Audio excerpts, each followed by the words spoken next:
श्री ज्ञानदेव संत मीराबाई महाराज मेवाड प्रांतामध्ये राजघराण्यामध्ये त्या ठिकाणी जन्म झाला होता.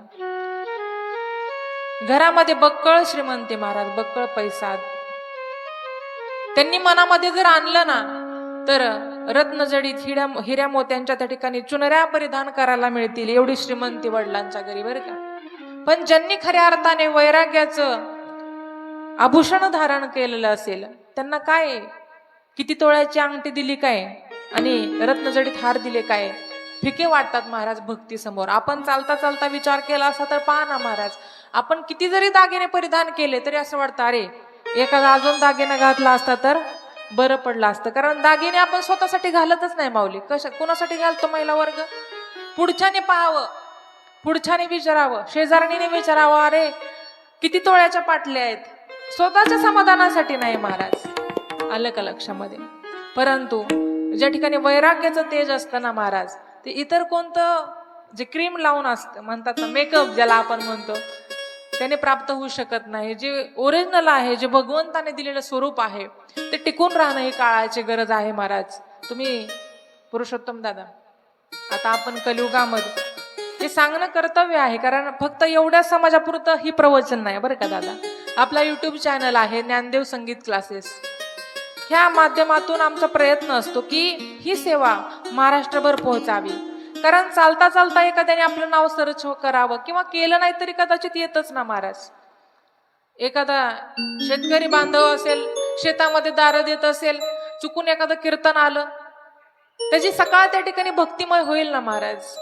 हा आमचा उदात्त हेतू आहे, याच्यामध्ये काही स्वार्थ नाही महाराज. सांगायचं तात्पर्य काय, ह्या ज्या क्रीमा निघालेल्या आहेत, फेसवॉश असेल, केमिकल आहे माऊली त्याच्यामध्ये. आपण ते लावतो, आपल्याला काय वाटतं अरे नाही का आता चांगल्या प्रकारे ग्लो येईल. ग्लो नाही महाराज, त्याचे परत परिणाम भोगावे लागतात. खरं तेजच आणायचं असेल तर उठल्यानंतर महाराज झोपेपर्यंत तुम्हाला जसा वेळ जमेल तसं एकदा फक्त भगवंताच्या नामाची एकच माळ करा, रामकृष्ण हरी. जसं मीराबाईंनी लहानपणी भगवंताचं चिंतन करावं, आईने संस्कार घालावे उदरावरती, तिच्या डोक्यावरती, तिच्या मनावरती हे बिंबवावं. काय? कृष्ण माझी माता, कृष्ण माझा पिता, बहीण बंधू चुलता, कृष्ण माझा. महाराज सर्वस्व त्या ठिकाणी काय आहे तुझं? कृष्ण आहे. आता मला सांगा तुम्ही, चिखल्याच्या गोळ्याला जसा आपण आकार देऊ माऊली, त्या ठिकाणी तसं मूर्ती त्या ठिकाणी घडत असते. तसं लेकरांवरती संस्कार घालताना, लेकरांना सांगत असताना 1000 वेळा विचार करा, कारण आपण लहानपणी जे सांगतो ना दादा तेच मोठ्यापणे लक्षात राहतं. मग मीराबाईंना असं सांगितल्यानंतर मीराबाईंच्या डोक्यात एकच काय, कृष्ण माझा पती, कृष्ण माझा पिता, माझं कृष्ण सर्वस्व आहे.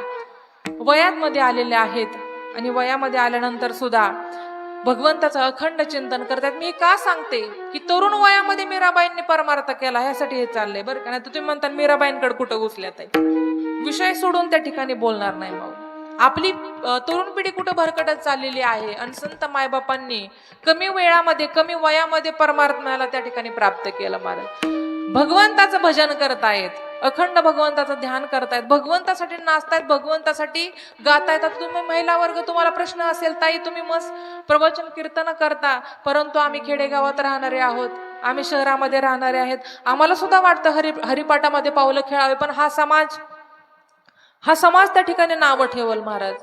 नाही नावं ठेवणार महाराज, कारण वारकरी संप्रदायाने आपल्याला त्या ठिकाणी परवानगी दिलेली आहे, आपल्याला मान दिलेला आहे. साक्षात मीराबाईंनी कृष्ण भगवान परमात्म्याकडता पायामध्ये घुंगर बांधून नाचावं.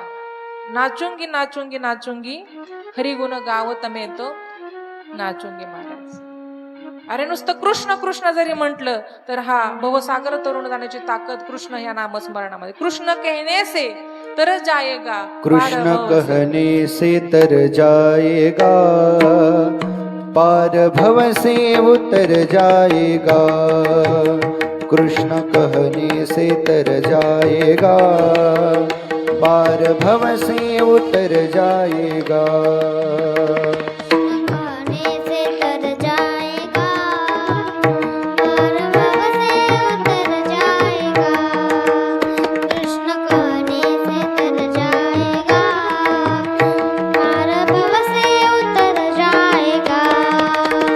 बड़ी मुश्किल से नर तन मिला, क्या पता फिर किधर जाएगा।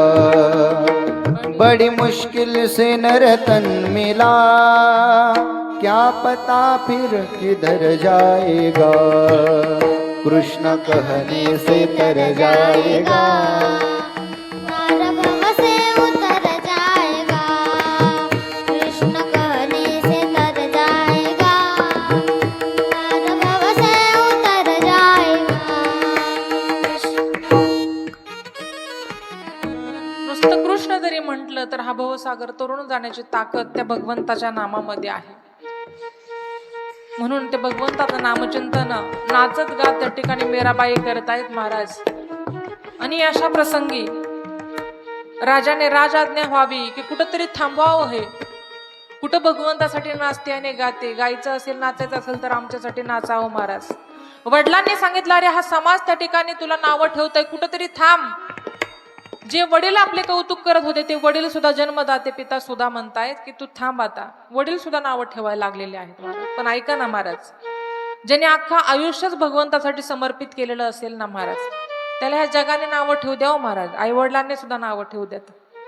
पण ज्याचा बापच तो विटेवरचा मालक असेल, जो 28 युग झालं भक्तांसाठी त्या ठिकाणी उभा आहे, त्या बापावरती श्रद्धा ठेवून बघा महाराज. कारण बाप तो बापच असतो बरं का. बाप समजण्यासाठी बापच व्हावं लागतं. खऱ्या अर्थाने तळहाताच्या फोडाप्रमाणे जपणारा बाप समाजाचा ऐकून हातामध्ये विषाचा प्याला त्या ठिकाणी देत आहे. कोणाला? मीराबाईंना महाराज. तू नाही ना ऐकत, तुला जगण्याचा सुद्धा अधिकार नाही. हे समाजाचं ऐकून ऐकून माझ्या ना काय कान दुखायला लागलेत. कधी कधी बघा एखाद्या मुलगी बऱ्यापैकी चांगल्या प्रकारे शिक्षण घेत असेल बरं का, कॉलेजला जात असेल, चांगली गुणवत्ता प्राप्त होत असेल, तर भाऊकीला बरं वाटत नाही. मग भाऊकी त्या ठिकाणी आपल्या वडिलांचे कान भरते. काय मुलगी वयात आली, कुठं शिकवत बसलाय तिला, कुठं बॅरिस्टर व्हायचंय, संसारच करायचंय ना, वयातच लग्न व्हायला पाहिजे बरं का. ही आत्ताचा काळ नाही माऊली, पहिल्यापासूनच आलंय. कोणाच्या माग? मुलीच्या माग. मुलाचं तिकडं पणाशी का ओलडून जाय ना, पण काही फरक पडत नाही. पहिल्यांदा मुलगी दिसते समाजाला. का असं महाराज? का बंधन?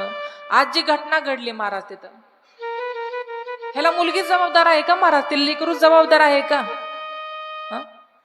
खरं सांगायचं महाराज, आज जे वय, ज्या वडीलधाऱ्या, ज्या वयस्कर माणसाचं वय आशीर्वादासाठी पुढे यावं, आशीर्वादासाठी हात पुढे यावे, तर त्या नराधमाने त्या लेकरावरती हात टाकावा महाराज. कितपत योग्य वाटतं बाबा तुम्हाला? आज लेकरू सुरक्षित आहे का? सांगा ना तुम्ही घरामध्ये. आज मुलगी सुरक्षित आहे का? आज आपली नजर कुठं चालली?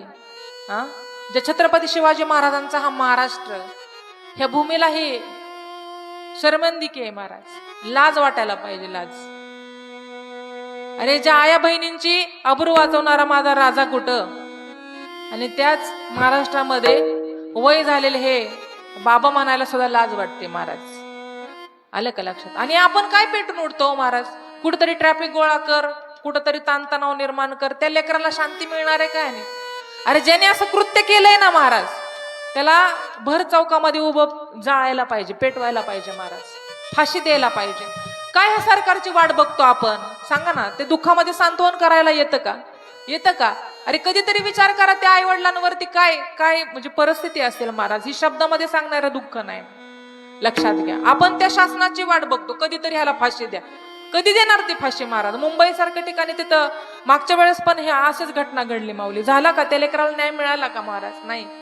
आपण म्हणतो जाऊ द्या, शेजारी पेटलंय, शेजारच्या घराचं त्यांचे ते बघून घेतील, पण कधी आपल्या पण घरामध्ये आग लागल हे कधी विसरू नका महाराज. म्हणून आपण सर्वांनी एकत्रित येऊन त्या ठिकाणी नराधमाला योग्य ती शिक्षा दिली पाहिजे.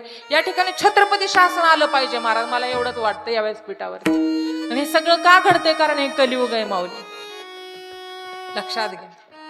त्या ठिकाणी सुद्धा मीराबाईंचे जे वडील आहेत त्यांनी सुद्धा समाजाचं ऐकावं आणि आपल्या पोटच्या गोळ्याला त्या ठिकाणी विषाचा प्याला हातामध्ये द्यावं.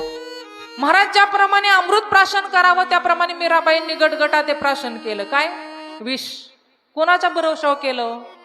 फक्त श्रीकृष्ण भगवान परमात्म्याच्या बळावर. मीराबाई महाराज मीराबाईंनी विष प्राशन केलं आणि बेशुद्ध झाल्या. महाराज बेशुद्ध झाल्या क्षणी महाराज जगाच्या मालकाला त्या ठिकाणी कोडं पडलं आणि खऱ्या अर्थाने ते जे विष प्राशन त्यांनी केलं होतं, पण ते संकट कोणी ओढवून घेतलं हो महाराज?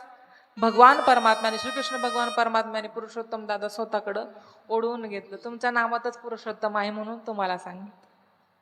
कारण कृष्ण भगवान परमात्म्याचं दुसरं नाव काय आहे? पुरुषोत्तम भगवान. म्हणून नावामध्ये ताकद आहे महाराज. त्या ठिकाणी स्वतः मीराबाईंचं संकट स्वतःवरती ओढवून घेतलं. ज्याप्रमाणे एखादं लेकरू झोपेतून जागं व्हावं, उठून बसावं, त्याप्रमाणे मीराबाई बेशुद्ध अवस्थेमधून शुद्धीवर आल्या आणि पुन्हा एकदा भगवंताचं चिंतन करू लागल्या. ऐसी लागी लगन मीरा हो गई मगन. महाराज